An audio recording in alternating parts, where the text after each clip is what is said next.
I'm Julie Zenner along with Dennis Anderson, and here's what's coming up on Almanac North. Now, despite the mid-April snowstorm, there is other news to talk about tonight. A new transit center in downtown Duluth with centralized transportation in and around the city.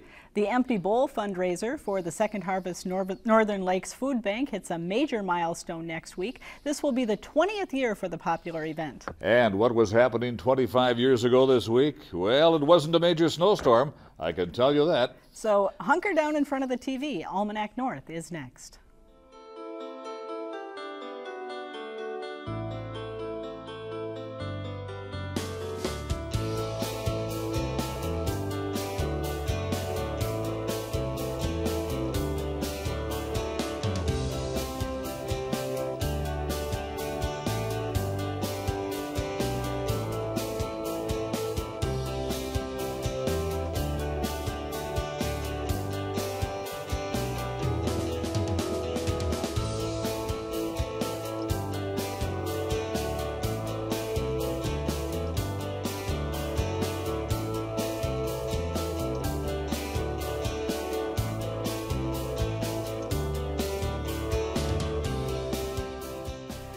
Hello and welcome to Almanac North. Thanks for watching. Okay, Denny, let's get this out of the way right at the top of the show. Is winter over yet?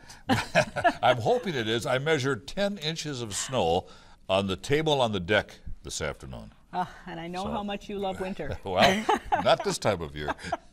So let's move on now to better news and to our first guest. Okay, thank you very much, Julie. Now, last week, the Duluth Transit Authority announced it has selected the builder and an architect for its planned downtown transportation hub. The nearly $30 million project will be built at the site of the current Wells Fargo parking ramp between Michigan Street and Interstate 35. Work is expected to begin this fall with the demolition of the existing parking ramp, and the transit center is expected to open by November of next year. Now, joining us with more details is Dennis Jensen. Dennis is the general manager of the Duluth Transit Authority. Thanks for being here, Dennis. Is all the funding in place for the transit center, Dennis? The funding that we've secured is designed to complete the building, and the architect and the contractor have to build the building within that budget, which is approximately $27 million. Now we have a pretty cool graphic, three-dimensional graphic that shows what the facility would look like, but maybe while that's running you could tell us what's all going to be included in the multimodal transportation center. Okay, you can see here this is a picture of the interstate looking north, and that's the Northwest Passage. The Northwest Passage will be either torn down or added to. We're still in the design phase, and that has to be decided, but it will be completely refurbished either as a new link to the downtown and Canal Park or completely rebuilt. This is the corner of 3rd Avenue West and Michigan Street. The project will bring the buses off of Michigan Street onto a platform that's built where the current parking ramp is now. One of the challenges, as you can see this bus coming down, is the elevation grade. It's actually about a 12-foot drop from Michigan Street to the lower frontage road, and one of the issues is getting the buses off of that platform down into Michigan or back up onto Michigan Street. This is moving down Michigan Street. The new skywalk, as you see on the video here, will be from the DTA Transit Center, existing transit center, over to the new facility. So that would give pedestrians a direct access from Superior Street directly into the new facility. Always out of the weather, too. Always out of the weather. Now, will other bus companies or other bus services also use this center, Dennis, other than the Duluth Transit Authority? That's why we're calling it an intermodal terminal. We anticipate that both Jefferson Lines and Indian Trails, which comes out of northern Michigan, will also use the facility, as well as Arrowhead Transit, which is a region county provider of services, will be able to utilize the facility. There'll also be a connection to the bike trails that actually come up Munger Trail and the North Shore Trail across the interstate, and the idea is that bicycles will be able to access the new skywalk and then walk their bike through the skywalk to the transit center. Now that location down below Michigan Street is a fairly tight area. What's going to happen to traffic and within the downtown area as construction gets underway on this? Well, that's exactly what we're involved in right now. We did a charrette on April 1st and April 2nd to bring in all the stakeholders and interested parties and gather input about how they envision the project and some of the issues that they would see developing. We're doing a traffic modeling study right now to determine what impact the buses will have on the existing traffic. If you understand the DTA's operations currently, we operate on Superior Street, both east and west, and the bus coming into downtown, dropping passengers, and leaving really counts as one trip. We're going to bring the buses down to the transit center. They'll pull off of the street or they'll park on Michigan Street. That will be one movement, and then they have to leave. And they can't leave in the same direction they came unless they circle through the facility. So we're really doubling the number of trips, activity that will occur in that area. And that will have a definite impact on the downtown traffic. So we're looking at that. We're looking at the flow of pedestrians, how they will access the center. We're looking at a signalization project which will allow the buses to actually leave the facility, not have to stop before they hit Superior Street. So it'll be a signal preemption, but it'll be more of a timed sequence for the buses. So Dennis, will all downtown-bound buses go into that transit center? That is the plan. There will be few, what we call the long lines coming from the west, which will stop in front of the center because they'll stop and load and go. The others, what we call short lines, will come down and discharge their passengers, and those other buses will pick up those passengers and then continue on their way. They're more the through buses, say coming from the west end all the way up to UMD. But all buses will utilize the facility. Now, $27 million is a huge investment. Are there $27 million worth of issues with the way things are running right now? Well, if you just look at the last couple of days with the weather we're having right now, and we've have situations where people have to, brave the elements to get the buses downtown. Just being able to get people into an environment that is protected and also a secure environment. Safety is a big consideration, I think, when we look at the new facility. There's been a hue and cry, I think, from the downtown area that the congregation of people that in front of the current transit centers create issues related to just traffic or passenger congestions, a lot of jaywalking between the centers and issues like that. And we think that we'll resolve a lot of those issues. We're working on ordinances with the City Council now, which will conduct or control some of the passenger conduct within the area and the surrounding area. And we think it's just a good facility, and this time is. And you're also going to be having a police presence, I understand, at this new center, which might help alleviate some of those challenges that you might have with passenger behavior or loitering, things like that. Well, that's something that just kind of came about, and it's really a nice fit for us and also for the police department since they moved over to the Rice Lake facility. I think there's been a need for more of an office and presence downtown for the police department. They are currently leasing some office space from us in our existing transit center. The skywalk will go right through that area when we complete that. So they were being relocated, and the ideal facility would be our facility. So it does create a presence there. We have the space, and as you said, I think the presence of a police officer and the facility there will also enhance our security. In addition to that, Dennis, is there talk of perhaps some retail businesses in that area? Well, the one thing we're looking at right now is a bike shop. As I mentioned previously, the bike trail will converge at the end of the skywalk, and we're passing an ordinance will allow them to walk through the skywalk with their bikes. And we think that a bicycle shop in that location, and storage, by the way, we're also looking at storage and the possibility of even showers for individuals who may wish to ride their bike. Plus the DTA regularly transports on an annual basis 27,000 bicyclists. So we think it's a good fit as well.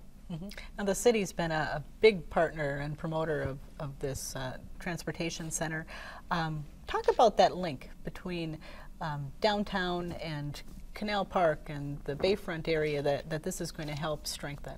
Well, I want to give credit to someone, and that's the mayor, because it was actually the mayor's idea to add the second skywalk link from the transit center to the parking ramp, and that was something that it was a brilliant idea, and we were looking at trying to enhance the connection from the Northwest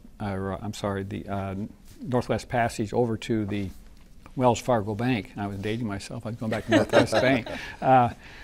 And the amount of traffic that we're anticipating is going to be substantial. And that would probably have been an interruption to their order of business. So adding that new skywalk link is going to be, I think, very important. And there's been an issue of connectivity between the downtown and the Canal Park area. So this just allows someone either at the deck or at the Canal Park area to have a safe passage all the way over to the downtown area, really without having to meander through a lot of twists and turns. And we're trying to streamline the skywalk and do some wayfinding, and the skywalk actually be widened to approximately 22 feet wide as opposed to the 12 feet it is now. So it'll be a very inviting passageway, I think, both to downtown and over to Canal Park. Dennis, the construction timeline is what, about a year? Are you giving yourself enough time? Well, I hope so.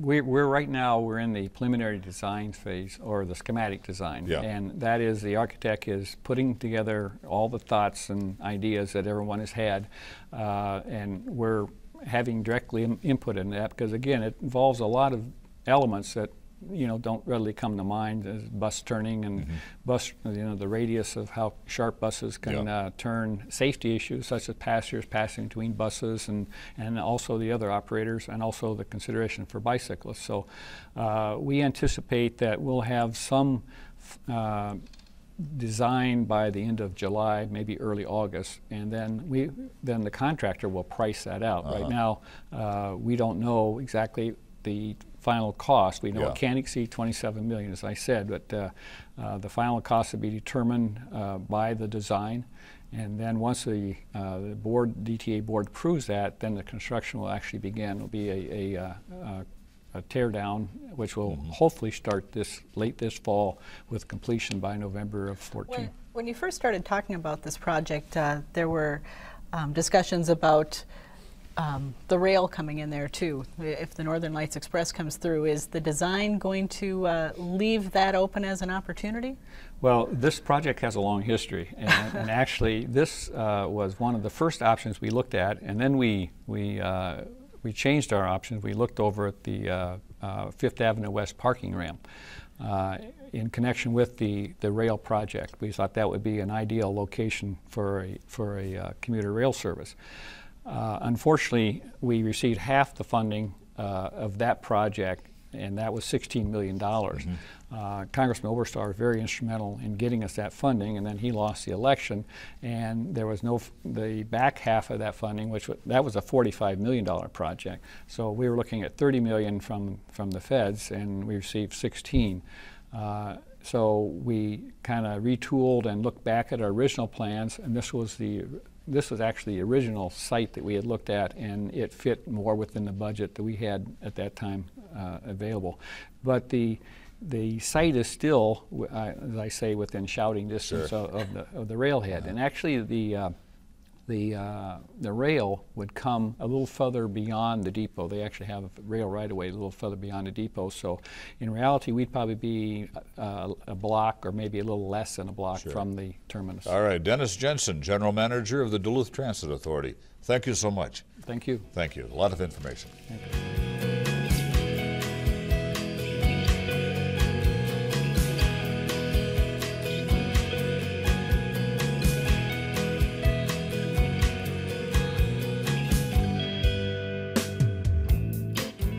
Now, let's dig into our news file archive for a look at what was making news 25 years ago this week.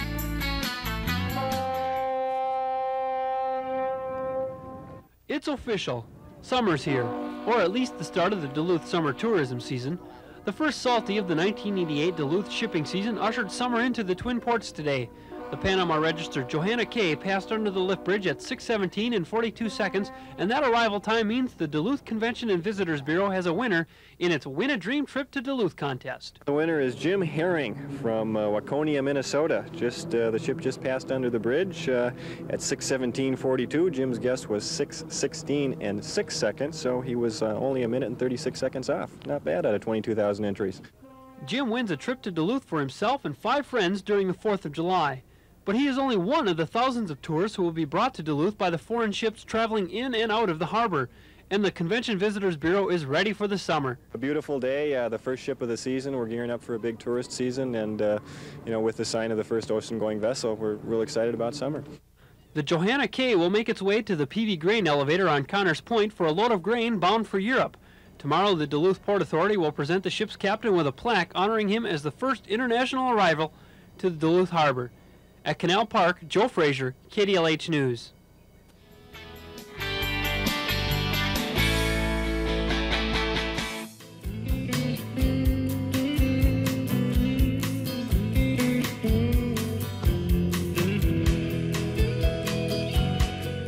A fundraiser next week takes empty bowls and turns them into food on the table for area residents in need. The Empty Bowl fundraiser is 20 this year, and it has raised a remarkable amount of money and goodwill for Second Harvest Northern Lakes Food Bank over the years. In fact, Empty Bowl has allowed the food bank to provide 3.8 million meals over that time. Well, joining us now to talk about this year's Empty Bowl is Shaye Moris, Executive Director of the Food Bank, and Dave Lynas is a local artist and one of the original founders of Empty Bowl. And thanks for being here. Thank you. Dave, tell us how you got the original idea for Empty Bowl. Well, it came to me through a friend, Laren Lerdahl, who was a potter in Mesa, Arizona. And we'd get together each year at an art camp in Wisconsin. And he mentioned to me that they had started an Empty Bowl project in his community, and it was doing quite well. He was attracting potters, famous potters from all over the United States to donate bowls to the event. And I brought the idea to the Duluth Art Institute, thinking we might give it a try, and somehow they agreed. So Shaye, for those who don't know, what is the Empty Bowl event? So Empty Bowl is a fundraiser for Second Harvest, our organization, and it's basically generous potters like Dave Lynas and others, community group members, school children who make bowls, and then they're for sale at the event for $20. Folks come down and wonderful. Have some soup and bread and beverage, and there's a silent auction, there's entertainment, and all kinds of activities. When and where? It's at the Depot this year, Tuesday, April 16th, from 10 until 6:30. And this is thousands of bowls. I mean, this is no small undertaking for any organization. Talk about how you inspire artists around the area to kind of jump on board with this. Well, I think it's kind of a natural in a way because artists aren't full of money. At least I've never been. So contributing a sum of money to an event just isn't in the picture, but we're productive people, obsessed almost, you might say, and it gives an avenue for that, and there are a lot of perks for the artist. It's like sowing seed in the neighborhood. It puts handmade bowls in people's houses. Can you show us what you've made, Dave? Yeah, these are a couple of bowls. This one is a bowl with a couple of snow people in it. I thought that might be appropriate for our situation. For sure, huh? And this one is a platter. It's a very shallow bowl.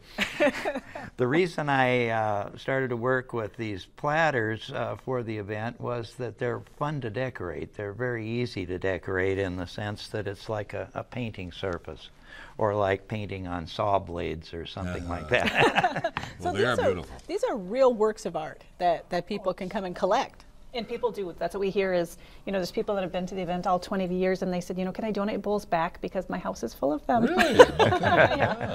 Which is a good thing.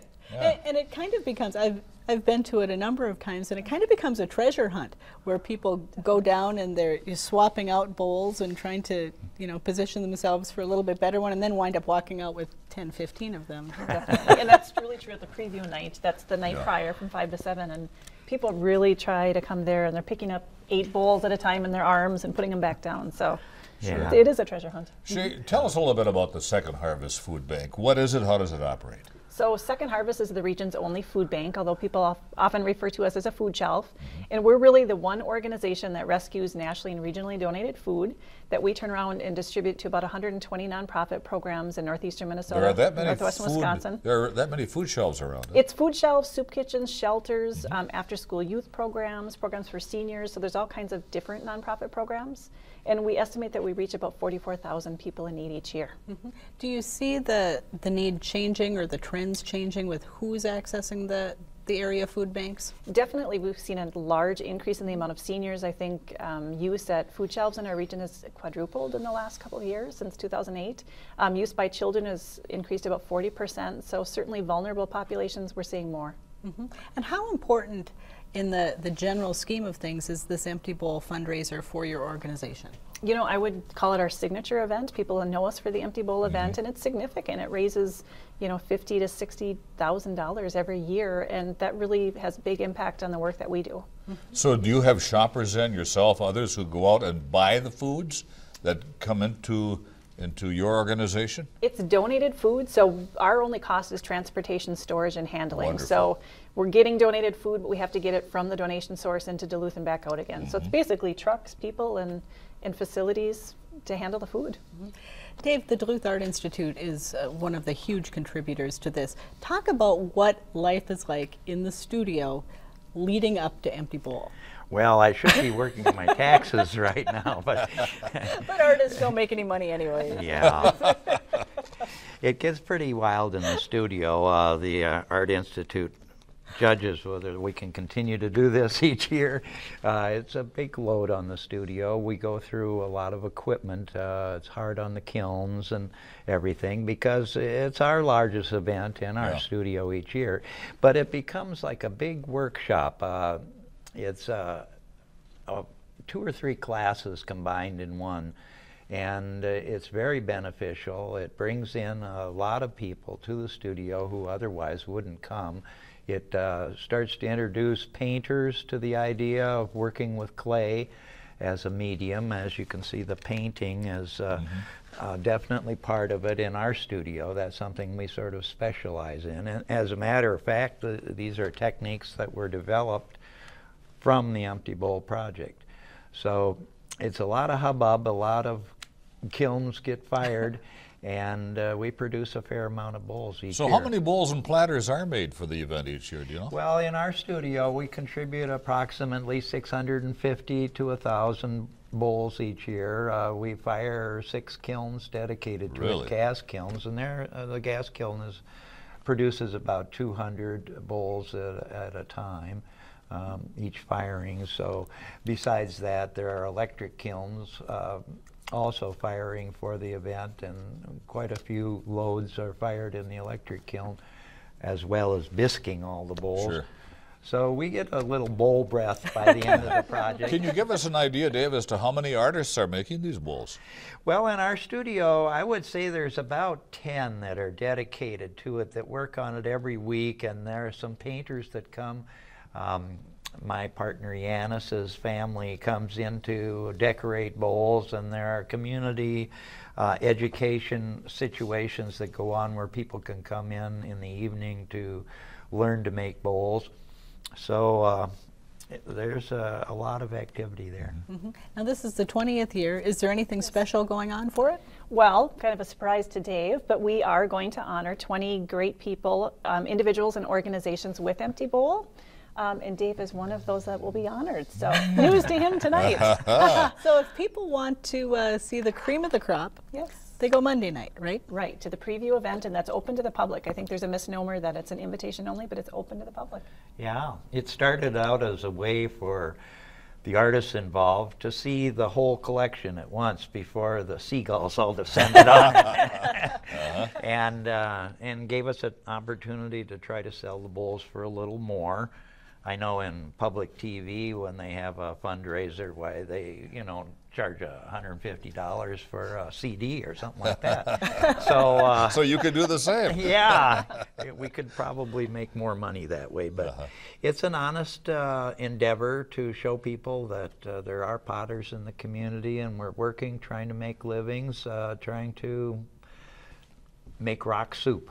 Yep, there you Exactly. go. Yeah. And then on Tuesday is the main event. Right, Empty Bowl is Tuesday 10 to 6:30, so we hope people will come out. People come Wonderful. out, they get a bowl of soup and a bowl. Exactly. All right. Okay. Good luck with it, Thank and looking forward to it. Thank you. Thank you both. Thank you.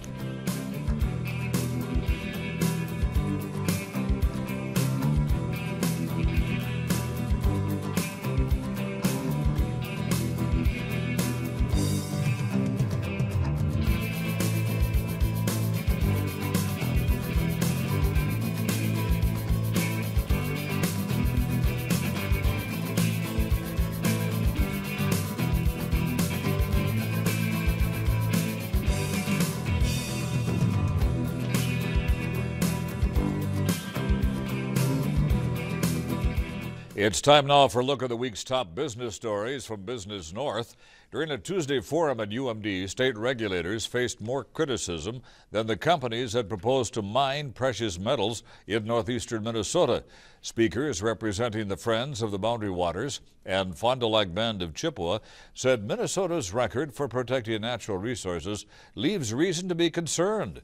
They also said state and federal regulators have not studied how the opening of additional mines will cumulatively impact the environment. Officials from Twin Metals Minnesota, the DNR, and NRRI argued technology exists to safely mine sulfide minerals. Lake County wants to get in on some of the same type of technology developments that are establishing roots in Duluth. The county has hired the Area Partnership for Economic Expansion, better known as APEX, to seek a data center developer. Lake County officials believe the area offers a geographic advantage for data centers, which use a lot of electricity while backing up computer files for clients. Cool temperatures along the North Shore offer energy savings in lower air conditioning needs, and affordable and reliable power was also cited as a regional advantage. Wisconsin Indian Head Technical College is adding the Human Resources Management program at all of its northwestern Wisconsin campuses. The two-year degree will teach students how to effectively recruit and develop employees. Many of the classes are offered online. HR is a growing profession that offers careers in nonprofit, service, and manufacturing settings. The qualifications have become much more complicated over the years, requiring practitioners to be knowledgeable in multiple areas, including labor laws, benefits administration, safety training, and information systems. For more on these and other stories, visit businessnorth.com. And finally tonight, we'd like to hear your comments on this week's show. Dial 218-788-2849 to leave a message or send an email to almanacnorth@wdse.org. And be sure to visit the WDSE website for a program schedule, news and updates about WDSE, and more on your favorite PBS shows. And Denny, I'd like to see the sun come out this weekend and melt the snow away, but I understand that is not going to be happening. I think we're going to get some more, but I'm predicting by next Friday, a lot of it will be gone. Huh? I think that's a safe bet. For Denny and the crew who braved the weather to be here tonight, I'm Julie Zenner. Thanks for watching and have a great weekend.